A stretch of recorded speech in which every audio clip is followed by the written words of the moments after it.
Good afternoon, everybody. Welcome to CTA District Collective Bargaining Negotiations for the 2023-2024 school year. I appreciate all of you being here today, taking the time out to attend this session and help us work through this process. My name is Tim Kubrick. I'm the Chief of Human Resources, and I think I'd like to start by doing introductions for everybody. So, Mr. Tierney, if you could start. Good afternoon, Ed Tierney, Deputy Super Chief of Schools. Heather Frederick, Chief Financial Officer. Philip Purdy, Principal at Western Pines Middle School. Good afternoon, Pamela Buckman, Principal at Beacon Cove Intermediate.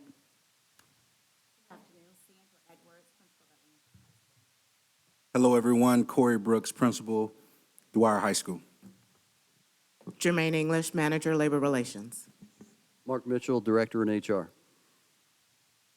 Rita Prescott, teacher at Atlantic High School. Hazel McFarland, teacher at Boynton Beach High School. Jeff Levinson, teacher, John I. Leonard High School. Adina Kerr, teacher at West Boynton Middle School. Bill Rizzo, teacher extraordinaire, U.S. History at Polo Park Middle School.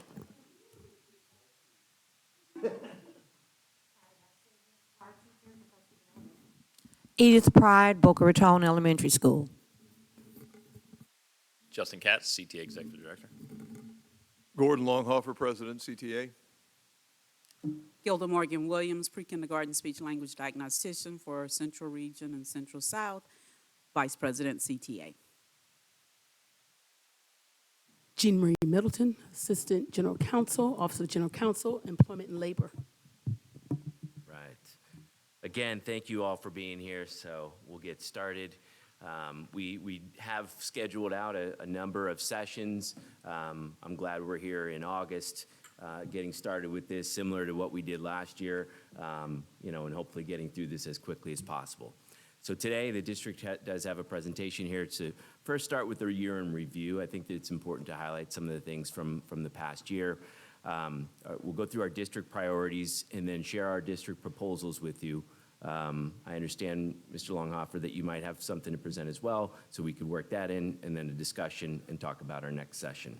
So first, I'd just like to talk about last year, sort of walk through where we were last year. We reached a settlement in mid-September. We had a 3.5 blended increase. We also had a 3% one-time bonus, or $1,500, whatever was greater. We introduced something that no other district was doing with the tiered increases, where we had the certified career and master ranges. And what that resulted in is our highly effective teachers in our performance schedule getting up to 4.4% increase. We also introduced a differentiated pay supplement of $1,000 for ESE teachers. I think that went over really well and was much needed. And then elementary teachers were made eligible for the $1,100 supplement for the reading endorsement.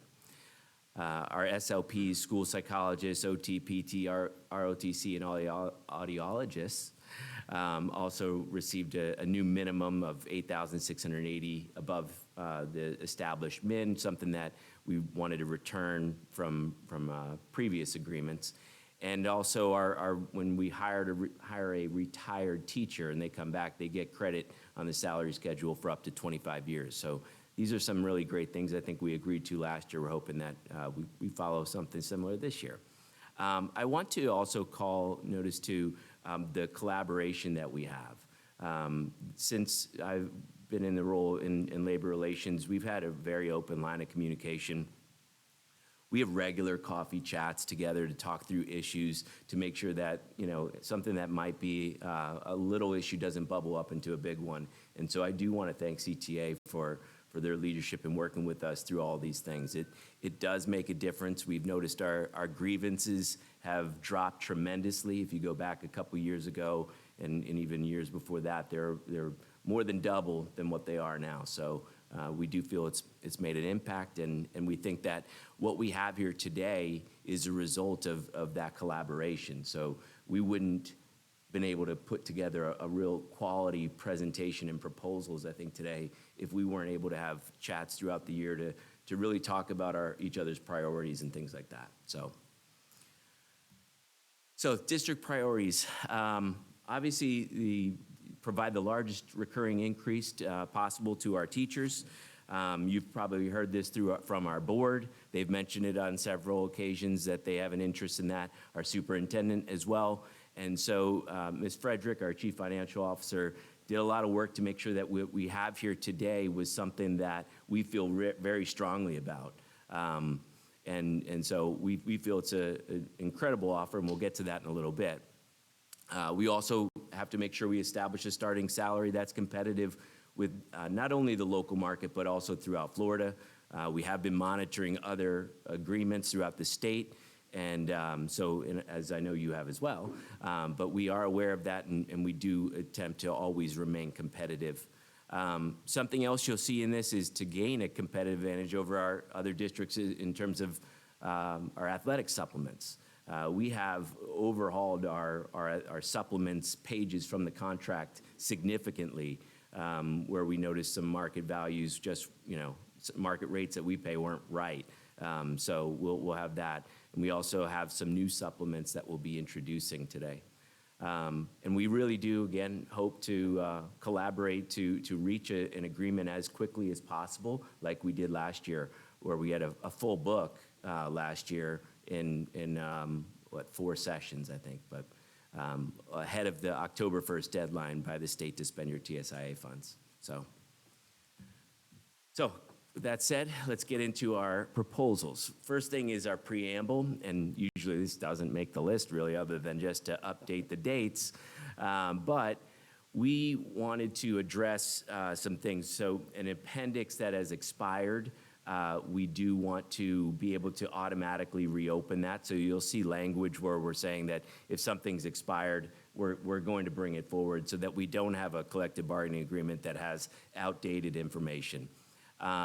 In this session, one additional appendix is necessary to replace some expired content. So we do have an MOU for you to allow that, because we are limited to the number of items we could bring forward through the existing preamble. Next is Article 3, Section D on substitute coverage. It's covering for a teacher who's absent, an employee covering during their planning period, or absorbing new students, or something like that. So this is something that's been in place now for a couple years. The current language in the contract, however, still refers to the $15 per period, $25 per block, and $75 per day at the elementary level. What we're looking to do is incorporate the MOU language, because we just can't envision going back to those rates and actually having people want to do it. So $25 per period, $37.50 per block, $125 per day at the elementary level. And as it is in the contract, when it's splitting up students, it is a prorated version. So there are additional provisions from the MOU that are outlined in our proposals that you will see and receive today as well. So not really a surprise there, but going through it. Dues deductions. As a result of Senate Bill 256, we're all aware that dues deductions are no longer permissible, but we are aware of your priority of trying to have something in there. So we agree to renegotiate these terms upon request by either party, should the law change in the future. So.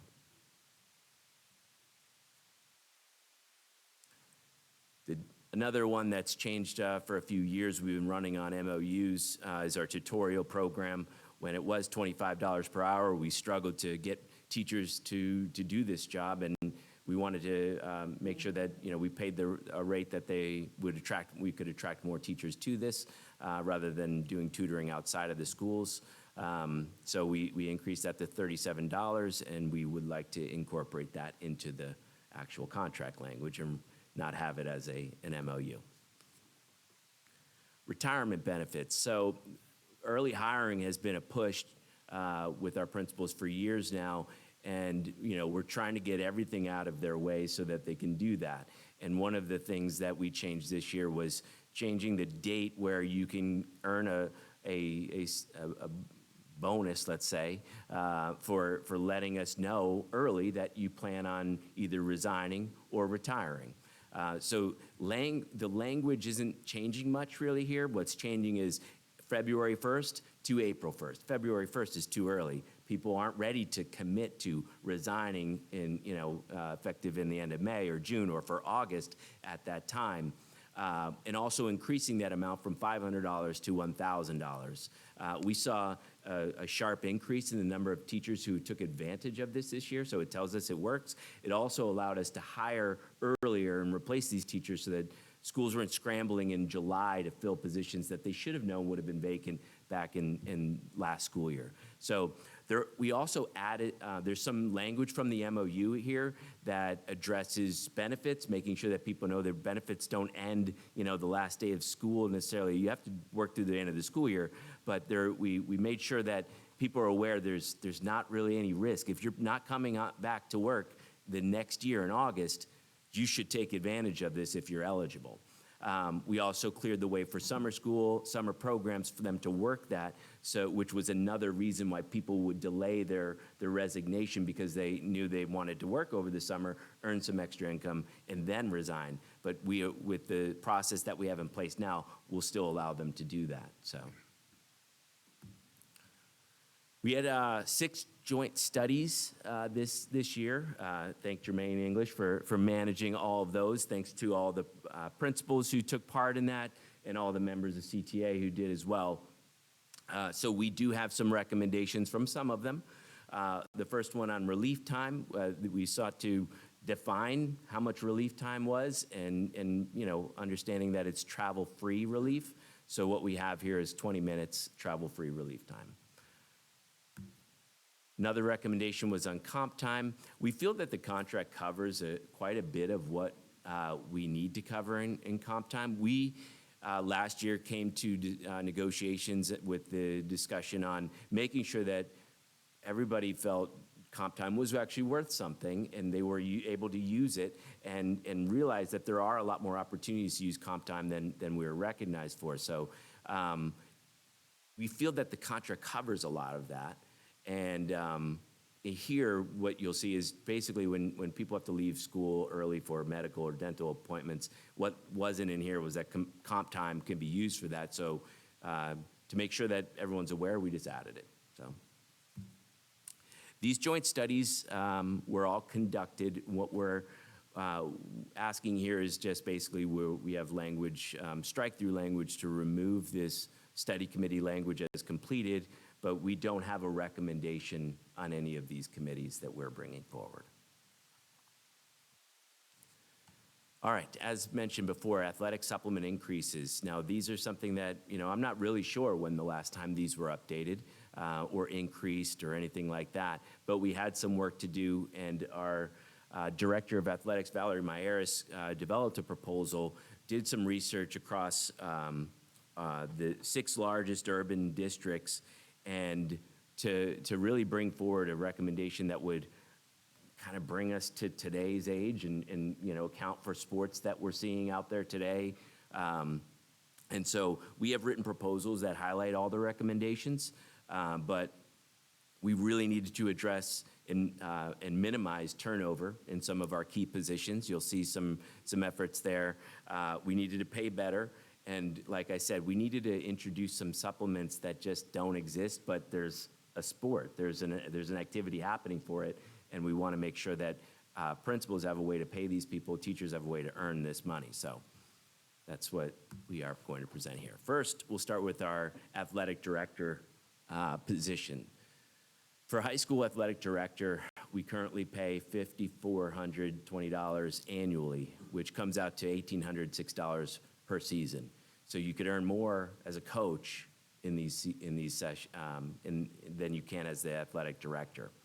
That resulted in 24 over the last 2 years, 24 new athletic directors. All right, that's not good for us because you have to learn the system, you have to learn the processes, you have to know the hiring process, you have to know all these things, and to make sure that we have somebody who takes this position and stays in it, we're recommending a supplement of $9,000 annually. So that's a sharp increase, by far leading the state in this area, by very far. But it's something that we didn't want to introduce something that's just above the state, our competitors, and then after they renegotiate, suddenly we're no longer the leader. So that's why we're bringing, we upped it to $9,000 annually. Our high school assistant athletic directors, $919 per season, easily can earn more as a coach, and we only have one per high school. So going from $2,757 annually to two per high school of $4,500 annually, which ups it to $1,500 per season, and having two there provides adequate coverage to make sure that we're covered in this area and the athletic director is supported. Please feel free to stop me along the way if you have any questions or anything like that. All right. Next is our football coach. We've had, I guess it's in the last year, I think it was, or the last 2 years, at least 26 new head football coaches at high school. That's a problem. This is a high-risk sport, 100 to 150 students outside, and they're earning $4,500, which, when compared to other districts, really wasn't that far behind. We have Orange County, they were at $5,300. We were at Miami-Dade at $5,400. So we weren't really far behind. I believe we're already above Broward, but it still isn't enough for what they're doing. And it was broken down to a fall supplement and then a spring supplement. So for all the work that they put in, it was resulting in turnover. There might be better opportunities, or it's just not enough to hold them. So we're recommending a $7,000 annual supplement, $6,000 of which will be paid in the fall, $1,000 in the spring. Then our high school assistant football coach is currently at $3,325, going from there to $4,500. So basically what the head football coach was earning in that position, currently.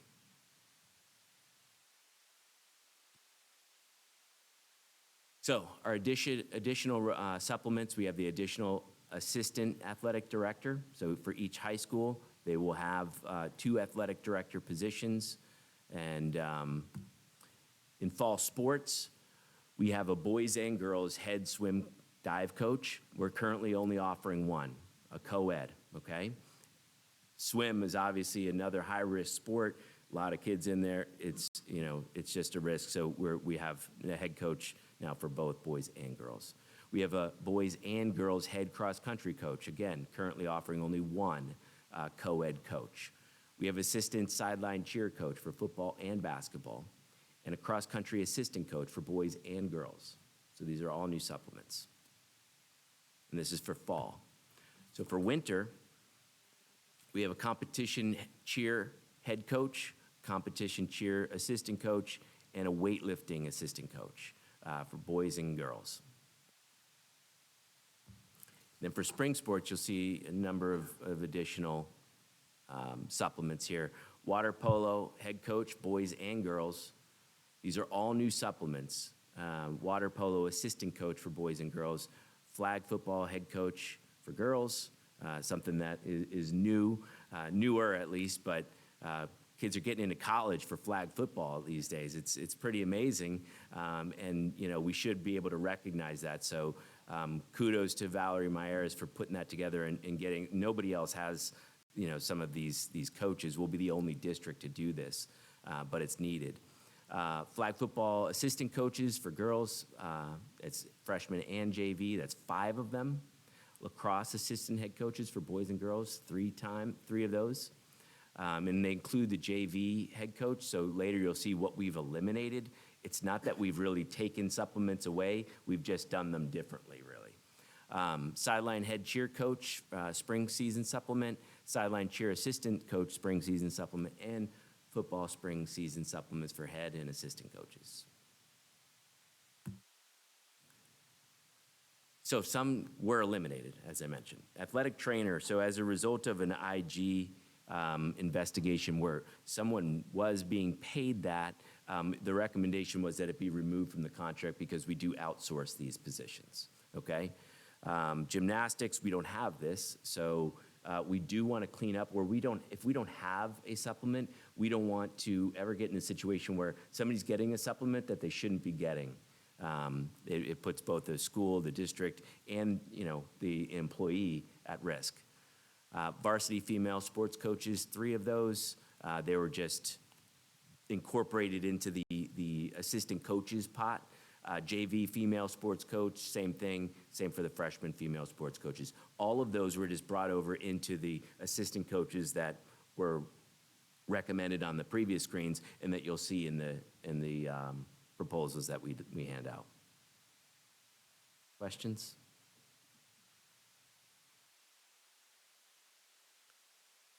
So next, a new supplement for school-based team leader. This is something we've heard from schools. We've heard from Kevin McCormick on this. This is something that we've wanted to put into place. So this year, we are proposing a one supplement per school of $1,000 for a school-based team leader. Now, getting into some other settlements here. Not many people have settled so far, but this is the Urban 7, and this is where, we were all at in FY22, FY23, and currently in FY24, the only district that we see that has settled of the Urban 7 is Miami-Dade, 7 to 10% increase there, and Broward has done something with their referendum, but they have not finalized any of their negotiations yet. So we're again, pretty early, I think, in this. One thing I'd say is that over the years, we have given consistent raises that have been exceeded these other districts typically. Some are, we're at 49, 133 right now, where you'll see that some districts, even like Hillsborough, it's still at 47.5. We're significantly ahead of them, but we do look to increase ours so that we can remain competitive. Some other district settlements that we know you may have heard of and will acknowledge here is Hendry County, giving a 6% with a $2,000 ESSER bonus. Osceola, a 5% plus a $1,200 recurring to highly effective, $900 to effective and grandfather, and their new starting salary being $49,000. Important to note that Osceola has significantly increasing enrollment. But also the 1,200, I believe, would probably come out to somewhere around 2%, the 1,200, 900. So just an understanding the full package there. So getting into what our offer is. So as mentioned, Heather has really worked through a lot to come up with the best offer that we could put down on the table. We're not coming at you with a low-ball offer so that we could bargain our way up. We feel our teachers need to feel valued, know we value them, and that's why we're coming out with our highest increase that we've recommended for as long as I can remember. This isn't something that, if you go back 9 years, we've never come close to this. And I'd say Mr. Mitchell even mentioned that he's been here for 18 years and he's never seen this increase. So I could probably safely say, in the new millennia, we haven't hit this number before. So a 7% recurring, it does include some money from the referendum, and it's also, and then plus a 3% non-recurring ESSER bonus. Okay. Adjusting our athletic supplements to be more competitive was a $2.1 million cost. For us, it is contingent on agreeing to Health Coalition bargaining terms. We feel that it's important that, we haven't had an increase in health premiums for 10 years, which is great, but it's not sustainable. And if you do want to devote money to something, I think routing it to your base salary makes more sense. It's better for the employee, that's for sure. But this offer is contingent upon agreeing to our Health Coalition bargaining terms, and we have that session next Tuesday, I believe. So the total cost of this package is $91.7 million, a pretty significant package. Just a reminder of where we are. So Dade is at 52,470. We would be at our new beginning salary would jump more than $2,000 to 51,500. It's important to note here that the Broward and Dade have increased referendum funds, where we've Ours has been in place for quite some time, hasn't changed, of the $1,000, $5,000, $10,000 supplement. And again, I mentioned before, when's the last time we saw this raise? I'd say it's probably never. A 7% increase, is in the last 9 years is significantly higher than any of those years. And that's recurring salary, base salary increase, not a, when you look at some other districts with referendums, what they have done is offered a referendum and they're calling their base salary a certain amount, but it's really, maybe still in the 40s, but with their referendum, it comes in the 50s. Ours is going into the base salary. So in the event that referendum was not continued in the future, it's still there. So it is significantly better than just offering it as a supplement. So there are some risks in this. Obviously, our enrollment with the state voucher system, our enrollment is key. We definitely want to attract and students to our schools. We want to bring students back. We want them to stay with us. So that is important, and everybody, I think, plays a role in that. Our vacancy rate, there are many positions. Heather, exactly how many? Was it 300? Yeah, there's a little over 300 positions within the ESSER grant that are teacher positions that are going to have to be brought back into the general fund come 2025. So that will bring our vacancy rate down, which allows us, has allowed us to find additional funds to put down here. Health claims have continued to rise. We have been sharing on a monthly basis what our claims have been each month, and we have seen a significant increase over the last 4 years. So this is dating back to even pre-pandemic numbers. And so these are some risks. We know that we're, this was not an easy thing to necessarily come up with, because it does, 7% is a high number, something we haven't been able to do before. But we felt it was necessary. We felt that, we know it's an expensive place to live. We know that teachers need to be paid what we feel they're worth, and we wish we could even give more. But this is an amazing offer, and hope that you agree. So, recap of the offer again: $91.7 million, and that's where we stand. Do you have the actual breakdown of that 7%?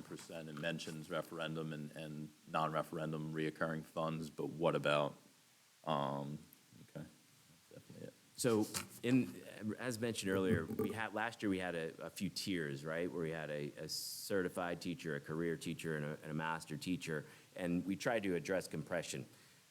Addressing compression isn't an easy thing to do. You need a whole lot more money than this to really address the compression that we have because of the state increasing to 47.5. That's not something you could tackle early. But what we did is we created those 3 tiers and adjusted the percentage increase for all of those teachers. We feel that with this size raise, we feel that it's best applied throughout the entire teacher bargaining unit evenly in the regular blended method that we're required to do by law. So those teachers who are on the performance schedule, if you're highly effective, you'll get an 8.05% recurring increase. So I know I said 7, but because we have to tier it, it's a 7% blended. But if you're highly effective, which the majority of our teachers are, they're getting an 8, the vast majority of our teachers are, they're getting an 8% increase here, effective at 6.6, and you can see those who weren't evaluated 6.6 as well. Developing and needs improvement, they get the COLA, which is 2.2. Those on the grandfathered schedule, and I think it's important for teachers on the grandfathered schedule to know they can elect to go to the performance schedule and be eligible for those raises that you see there. And I know there might be some hesitation in doing so, but it's a choice that they have to make, and they have to understand that there is a significant impact, not only to their salary throughout their career while they're working, but there'll be a big impact beyond that in their retirement. every year that your salary is going up while you're working, it gets higher towards the end, which then, when you retire, you're going to, who knows, you might have 30 years of retirement earnings that would be impacted by remaining on the grandfathered schedule. And now that's not our decision of how the state statutes laid out, where you make, the grandfathered schedule can only get 75% of what the same rating is in the performance schedule, but it's something we have to adhere to because it's state statute. We just want to make sure that teachers are well-informed, that they do have an opportunity, because going from 6.6 to 8.05 is a significant jump. Did that answer your questions, Justin? More specifically, though, the breakdown of the performance-based raise and the referendum, there was, correct me if I'm reading it wrong, there was mention to referendum funding leading to those final amounts on the previous slides. This shows us the performance-based, but are you saying the referendum funding is funding the performance base, not increasing the referendum payouts currently in existence? Correct. So the referendum is being included, the additional referendum funds that's being generated by the increase in property values is going to be blended in as part of the recurring increase. So there will be two separate parts of the referendum used for teachers. The supplement is going to remain, the 1,000, 5,000, and 10,000, and then a portion of that 7% blended is going to go into the actual just base pay, which is going to be built in. And in the event that the referendum were to sunset and not be renewed, that percentage from their base pay in addition to the supplement would similarly sunset?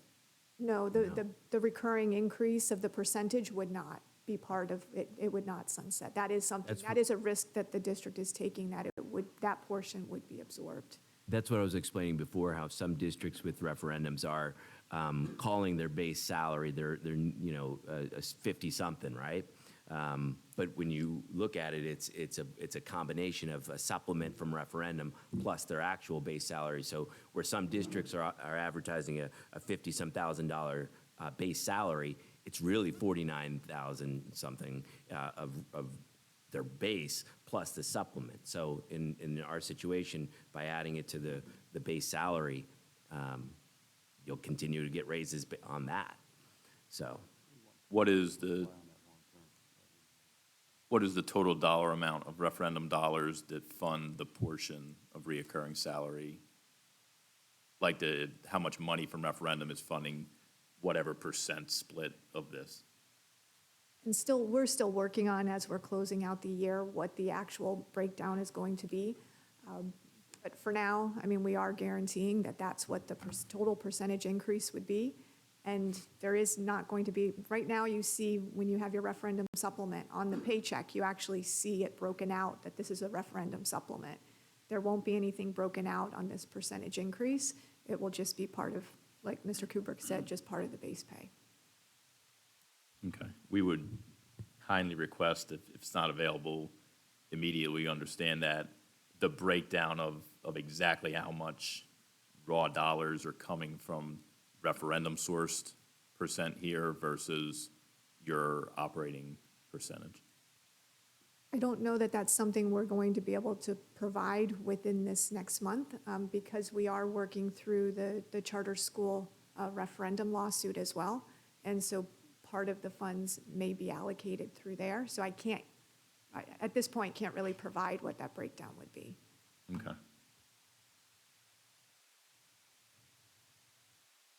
Okay. We definitely, we'll definitely have follow-up questions just because of the combination of source funding for the reoccurring raise.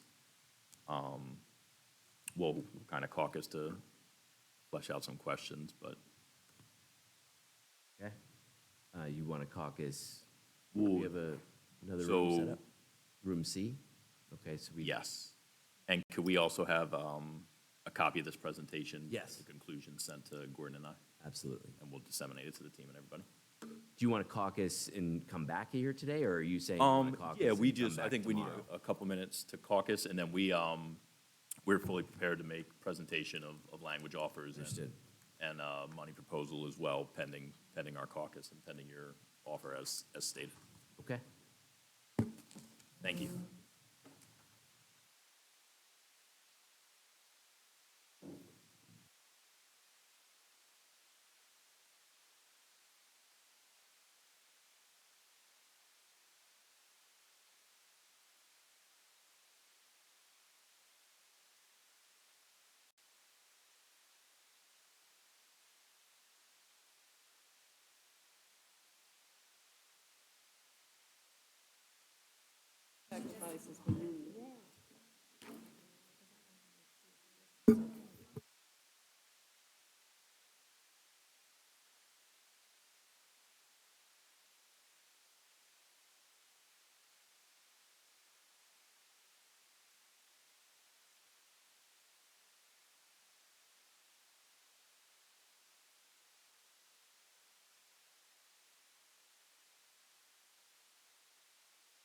All right. So thank you for allowing us that time to caucus. We had prepared some proposals, most specifically related to money that adhered to the three-tiered construct. So we're going to resume our caucus tomorrow morning before we get here for a regularly scheduled time, either to decide to maintain that construct or to see if we can come up with different numbers to align to the construct that you guys have presented this year. Two things of importance, though, and I know I asked before, so I'm not trying to beat it like a dead horse or anything, but we need a ballpark number of how much of the referendum that you are using to fund that reoccurring raise. Otherwise, we will make our offer in the blind, and it may be off, and that will prolong this, but we just need to know the mixture of funding from operating and referendum for the reoccurring increase proposals, even if it's a ballpark. Otherwise, we will be making our proposal without really knowing if we're aiming in the same direction.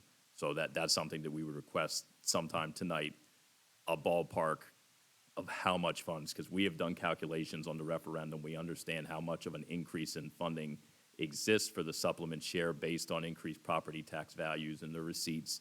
So we have a number in mind of what is available in referendum funding, but we would not mind knowing what your number is. We know that the total percent incorporates a piece of it, but we would appreciate the raw dollars sometime before tomorrow morning, if that's possible, ballpark. The second item that we'll tip our hand to is the TSIA money and addressing veteran salary compression. This is a known issue, started because of the recession and upwards of 4 to 5 years of non-raises. There were not reoccurring raises issued for years. Wasn't just a Palm Beach County thing, as we know, but people who were teaching at that time have been visited with irreparable damage to their income and then their retirement as a result of that.